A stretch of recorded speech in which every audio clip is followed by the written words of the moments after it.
Hello students. आज के lecture में थोड़ी सी वॉइस की प्रॉब्लम है, एक्स्ट्रा वॉइस ज़्यादा आ रही है, फैमिली बैठी थी उस टाइम पे, तो थोड़ा सा मैनेज कर लेना, ठीक है। स्टूडेंट्स, लास्ट लेक्चर में हमने कंप्लीट सिमेट्रिक स्पेस से स्टार्ट किया था भाई।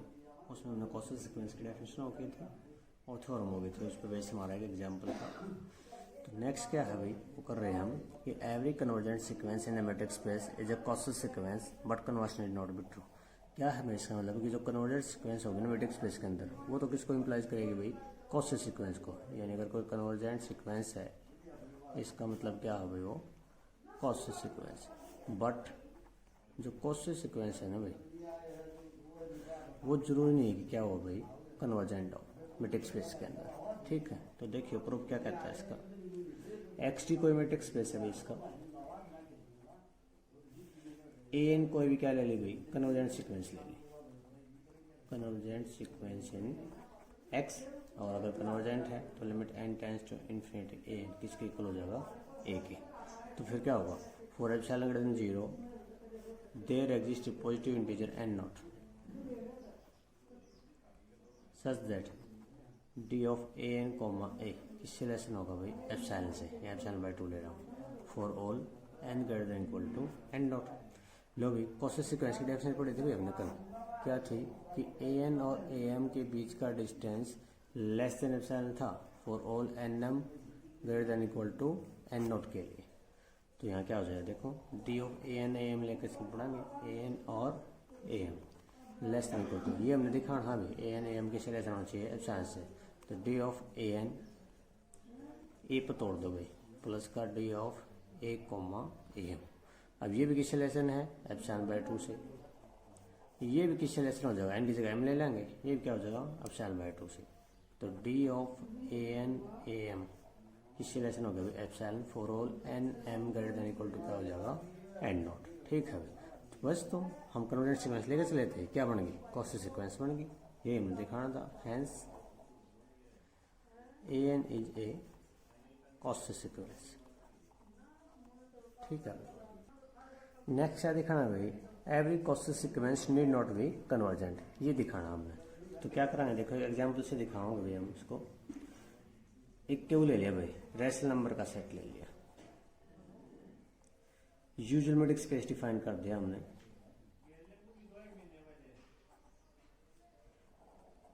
डी ऑफ एक्स वाई क्या होता है भाई, mod of X minus Y. एक सीक्वेंस हो भाई 1.4 1.41 1.414 एंड सो ऑन।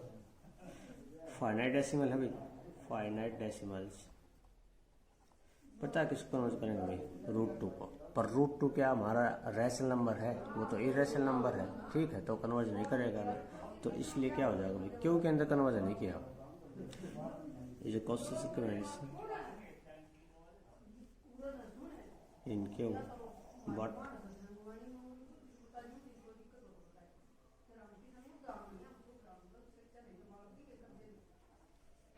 क्यों भाई, क्योंकि √2 आपका बिलोंग नहीं करता किसके अंदर, क्यू के अंदर, ठीक है। एक छोटा सा एग्जांपल और मिले इसको, इसका ऐसा ही क्या कि कोई भी इंटरवल ले लिया हमने -1 से +1 का, ओपन इंटरवल है भाई, यूजुअल मेट्रिक स्पेस डिफाइन कर दिया हमने, mod of X minus Y. A N क्या होया, 1 - 1 बाई एन। देखो जैसे एन टेंस टू इन्फिनिटी कराएंगे 1 आ जाएगा, लेकिन क्या 1 इसमें बिलोंग करे है, नहीं करता ना, तो वही चीज़ फिर आ गई। ये कॉसल सीक्वेंस तो बन जाएगा भाई, is a Cauchy sequence but does not converge in -1 से +1 में। तो क्या होगा, तो एन कन्वर्ज तो कर रही है भाई किसको, 1 को, बट जो 1 जो बिलोंग नहीं करता -1 से +1 में। हैंस हमने क्या दिखा दिया कि जो एवरी कन्वर्जेंट सीक्वेंस है किसी मैट्रिक्स स्पेस का, वो कॉसल सीक्वेंस तो है, बट कॉसल सीक्वेंस जो है कन्वर्ज नहीं करेगी उसके अंदर, ठीक है। नेक्स्ट क्या है भाई हमारा, complete metric space. Complete metric space क्या होगा भाई, कोई भी एक्स टी मैट्रिक स्पेस है उसको हम क्या बोल देंगे, कंप्लीट बोल देंगे। कब, अगर मैं इसके अंदर से कोई कॉसल सीक्वेंस उठाऊं और वो उसी के अंदर कन्वर्ज कर जाए, if every Cauchy sequence of points in X converges to a point in X,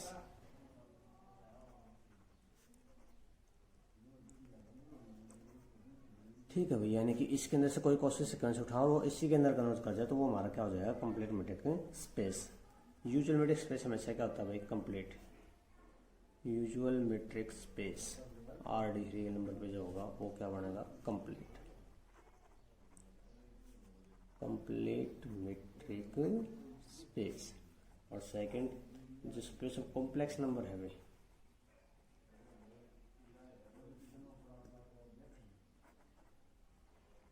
वो भी हमारा क्या बनेगा, कंप्लीट मैट्रिक स्पेस।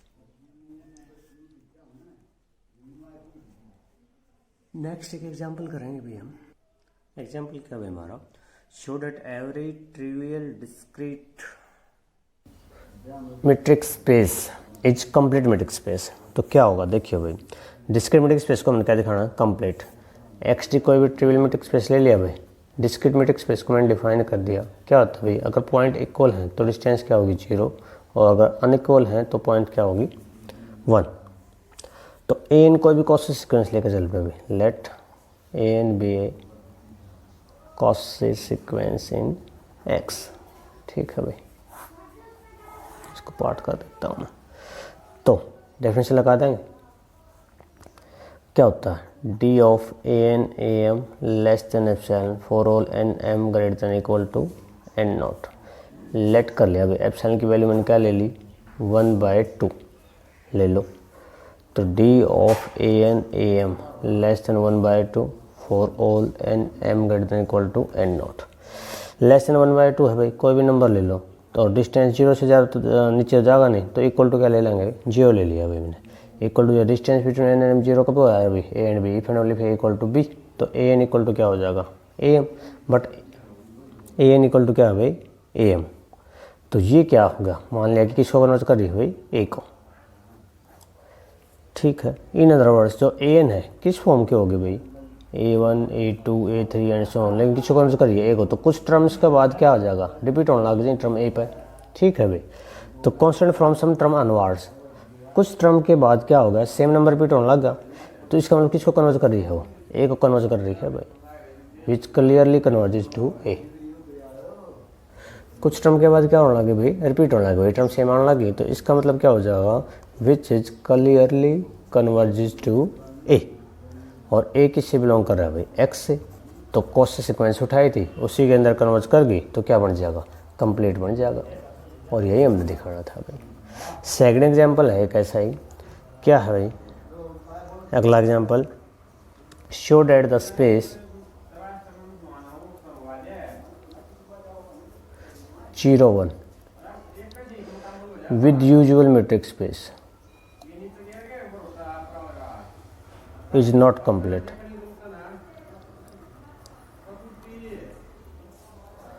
सॉल्यूशन क्या कह रहा है देखिए भाई, एक साइड से ओपन है, एक साइड से क्लोज है, हमने उसको दिखाना है कि कंप्लीट नहीं होगा। एक सीक्वेंस ले भाई 1/n। एक बात बताओ, 1/n की जो सीक्वेंस है वो कॉस सीक्वेंस तो है, क्लियर सी बात है, ये मार क्या भाई, कॉस सीक्वेंस। लेकिन जैसे हम n टेंस टू इन्फिनिटी कराएंगे तो 1/n कन्वर्ट करा किसको भाई, 0 को, as n tends to infinity. But क्या 0 इसके अंदर बिलोंग कर रहा है भाई, but 0 does not belongs to 0 1। देखो भाई, कॉस सीक्वेंस कन्वर्ज तो कर गई, लेकिन उसके अंदर कन्वर्ज नहीं कि स्पेस के अंदर, तो क्या होगा, 0 डज नॉट कन्वर्ज होगा, तो इसका मतलब ये जो है हमारा कंप्लीट नहीं होगा, नॉट कंप्लीट। नेक्स्ट क्या है भाई, एक सब सीक्वेंस की डेफिनेशन है, जैसे सेट होता है ना उसका सब सेट, तो सीक्वेंस का क्या हो जाएगी, सब सीक्वेंस। तो सब सीक्वेंस क्या कहो भाई, ए एन एक सीक्वेंस ले ली मैंने, जिसके अंदर से ले ली मैट्रिक्स स्पेस एक्स टी के अंदर से, के एन फिक्स में है भाई, स्ट्रिक्टली इंक्रीजिंग है सीक्वेंस है, स्ट्रिक्टली इंक्रीजिंग सीक्वेंस किसकी भाई, पॉजिटिव इंटीजर्स की, of positive integers, such that क्या कि के एन जो ग्रेटर देन इक्वल टू होना एन होना चाहिए भाई, एंड के N tends to infinity as N tends to infinity. तब जो सीक्वेंस बनेगी ना भाई, इसमें सुफिक्स में ले जाओगे, देन द सीक्वेंस ए के n is called a sub sequence of A N. Repeat कर रहा हूँ, ए एन को सिक्वेंस ली है मैट्रिक्स स्पेस के अंदर से, तो के एन एक स्ट्रिक्टली न्यूमेरिक सीक्वेंस ले ली पॉजिटिव इंटीजर्स की, सच दैट कि के n is greater than equal to n and के N tends to infinity as N tends to infinity. तो इसको सुफिक्स में लिखूंगा, ए के एन जो बनेगी वो हमारी क्या बन जाएगी भाई, एक सब सीक्वेंस। एग्जाम्पल देखिए भाई सब सीक्वेंस का, मान लियो क्या ले लिया 1 2 3 4 5 एंड सो ऑन, सब सीक्वेंस ले ली। बी एन में डिफाइन कर दे भाई कि ट्वाइस ऑफ ए एन है, यानी कि इवन नंबर हो जाए 2 4 6 8 एंड सो ऑन। तो देखिए एक बार, तो ये वाली जो है इसकी क्या बन जाएगी भाई, सब सीक्वेंस। तो this is a sub sequence of A N. ठीक है भाई। ऐसे अगर आप कोई एग्जांपल और लेना चाहो, यानी कि ए एन को सीक्वेंस ली 1 3 5 7 9 एंड सो ऑन चलता जा रहा है भाई, तो बी एन जो होगी 1 5 9 13 एंड सो ऑन, वो क्या हो जाएगी, एक सब सीक्वेंस हो जाएगी किसकी, ए एन की। ठीक है भाई। एक रिमार्क है भाई वो और देख लो, एक सीक्वेंस जो होगी ना भाई उसके पास कन्वर्जेंट सब सीक्वेंस हो सकते हैं विदाउट बीइंग कन्वर्जेंट, यानी कि एक सीक्वेंस है वो कन्वर्ज नहीं कर रही, बट उसके पास जो सब सीक्वेंस होगी वो कन्वर्जेंट सब सीक्वेंस हो सकती है। तो देखो यानी क्या है statement, A sequence may have a convergent सब सीक्वेंस, कन्वर्जेंट सब sequence without being convergent, without being convergent, यानी कोई सीक्वेंस कन्वर्ज नहीं कर रही बट उसके पास सब सीक्वेंस कन्वर्जेंट मिल सकती है भाई। तो जैसे ए एन क्या ले लिया 0 1 0 1 0 1 एंड सो ऑन। तो देखियो एक बार 0 पे भाई, एक बार 1 पे, यूँ चलता जा रहा है। ठीक है। लेकिन अगर मैं एक छोटा सा एग्जांपल लूँ 1 बाय एन का, 1 बाय एन की कोई सीक्वेंस है तो यहाँ 0 ले लो, यहाँ 1 ले लो। 1 बाय एन की सीक्वेंस क्या बनेगी 1 1 by 2 1 by 3 1 by 4 and so on.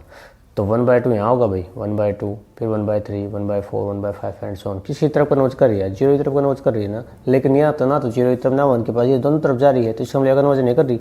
लेकिन जैसे ही मैं इसकी सब सीक्वेंस बनाऊंगा कोई बी एन या तो उसमें डाल दो भाई 1 1 1 1 1 एंड सो ऑन, या फिर उसमें डाल दो 0 0 0 0 0 एंड सो ऑन। और जब सब में सेम नंबर हो ना भाई, कांस्टेंट सीक्वेंस बोला रहा हूँ उसने, हर बार यही आई जाओगा। ठीक है। और यही आई जाओगा तो ये मतलब इसी पे कन्वर्ज कर रही हो, या फिर 1 पे या फिर किस पे 0 पे। तो सब सीक्वेंस तो क्या करगी भाई, कन्वर्ज करगी, बट जो सीक्वेंस है वो कन्वर्ज नहीं कर रही। ये इसका एग्जांपल था भाई। यानी अगर सीक्वेंस कन्वर्ज नहीं कर रही बट उसके पास सब सीक्वेंस कन्वर्जेंट हो सकती है भाई। ठीक है।